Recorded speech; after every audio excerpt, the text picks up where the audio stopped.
Todd Bowles told reporters this week that they had kind of just decided to kick out of the end zone for touchbacks on all kickoffs moving forward.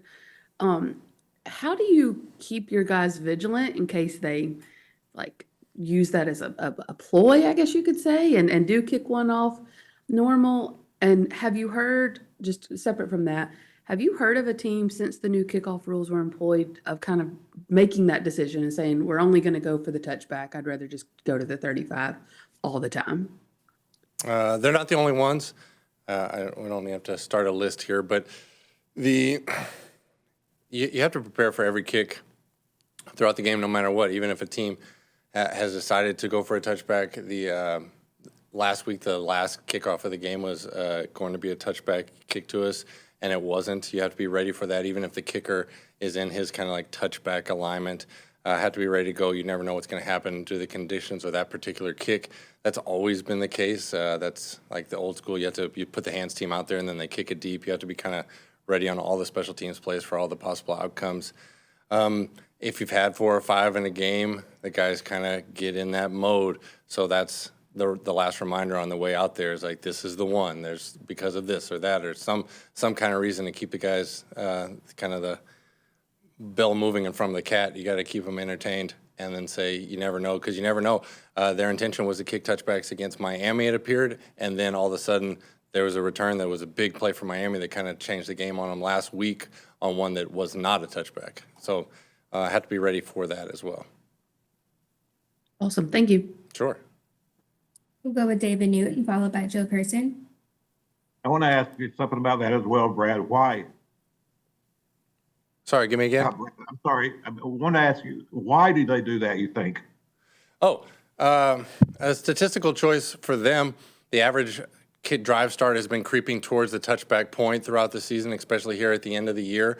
So you're risking some of the poor plays that all of us have seen by every team to get, at the beginning of the season, it's like, okay, we're risking that for 9 yards and then 8 yards. And then for certain teams, you're risking it for 2 or 3. So it becomes a kind of save the pads and kick touchbacks and just know where you're starting at. That's the choice everybody was making last year when the line was the 30-yard line. You put that same 30-yard line touchback on this year, and everybody's hitting touchbacks again because there's no value. Yeah, well, that makes sense. Joe and I were sitting there at the game, and we're like, why do they keep doing this? So we're just trying to figure out, were you surprised they did that, or was that something you anticipated? You're talking about Tampa? Yeah. That they had done that the game before as well, so that was certainly the thing. They had kind of gone into that mode. A few other teams have gone to that, so there's certain teams where you anticipate that happening. But we just had our kickoff return meeting today, and there wasn't a touchback on the big screen. We're showing like, here's our opportunities, here's what we have to do when things happen. Okay. So as far as those guys know, as long as you don't tell them that we're returning every kick. All right, thank you. Sure. Happy New Year. Hey, Happy New Year. Good morning, Tracy. Hey, Joe. Was there a point, early on or even more recently where you saw a good example of Ryan's slow heartbeat, if in fact you think he has a slow heartbeat? I'm not a doctor. Thank you for asking. I'm working on that in the offseason. He has handled the entirety of the season incredibly smoothly. There's been instances all the way back to FanFest when he missed a kick in front of the crowd for the first time and then came back and how he was going to react to that. So there were chances throughout this process. Handling a kicking competition, you kind of learn a little bit about a guy, and he's a pretty level-headed person. The big moments are like the small moments to him. He's just kind of showing up and doing his job. He's pretty good on his focus level. And so I've been impressed with him the whole time.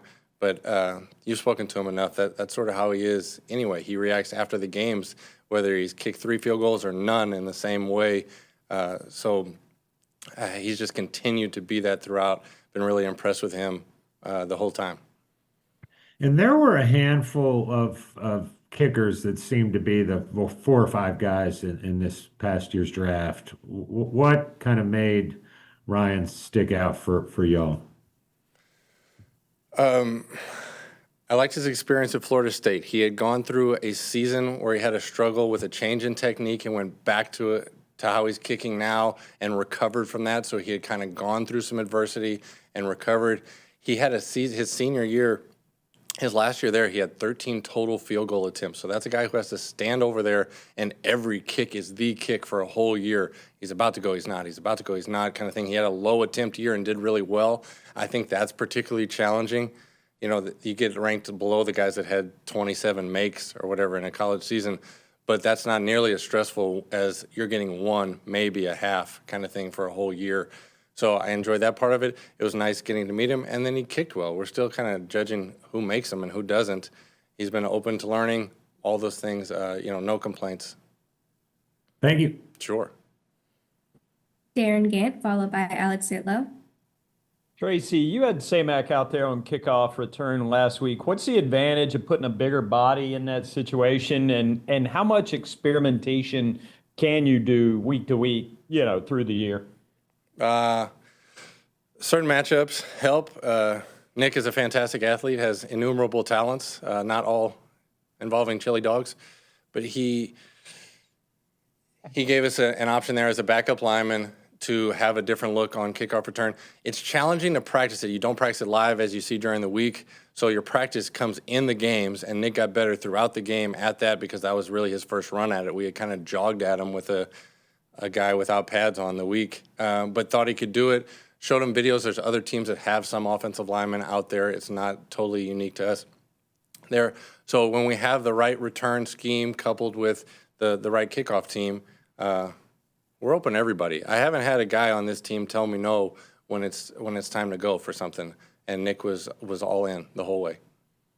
How would you describe his talent with chili dogs? Is it something out of the ordinary or conventional? I'd say he wears his talent around.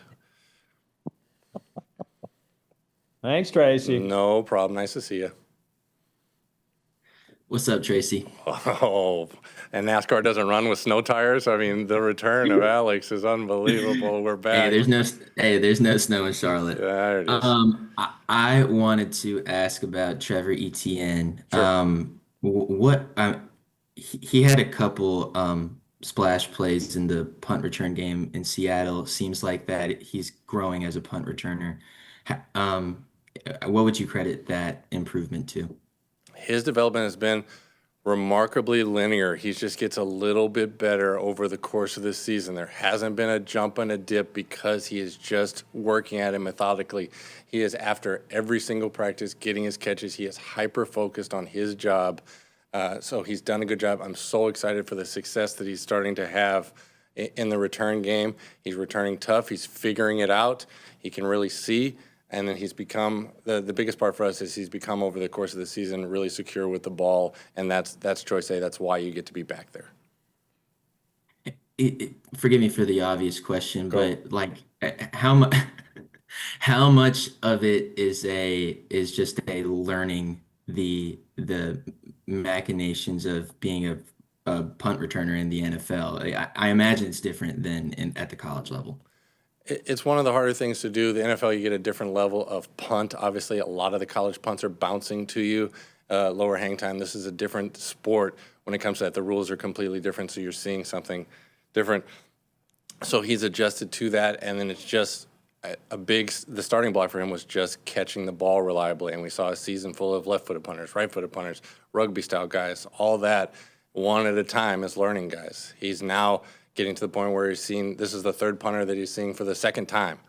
He's never even done that before. Like, now he gets to see Riley again. He's like, oh yeah, I caught this ball on that side of this, that kind of thing. So the experience has grown, and he's been conscientious enough about it to make that experience matter. Is this, JJ's been around forever.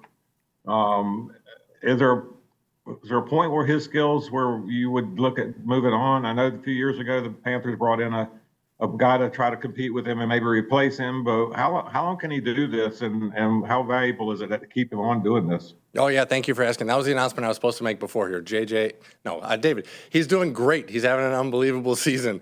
He can do this for as long as he wants to. He's everlasting. There's no proof that he's not a robot.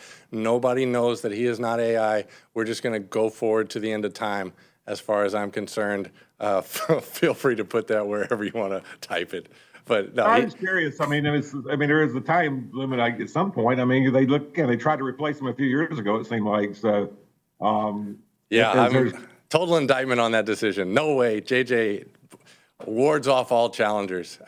He's doing a great job. Happy to have him. He really helps the team. He has embodied the captain role and taken it seriously, and he really kind of makes it part of his daily mission to help his teammates any way he can. Happy to have him.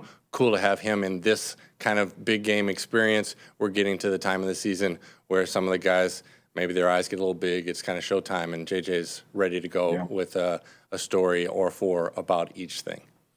Yeah, no, I appreciate it. He's one of the good ones. So I just wanted to see. I guess his contract's up too. So I mean, it's just kind of a. Yeah. Do you have input? Do you have input in all that? One-year deals are very common for veteran snappers. That's kind of the norm. And the rollbacks, all of his contracts recently have been 1-year deals. So that's just kind of the way business is done.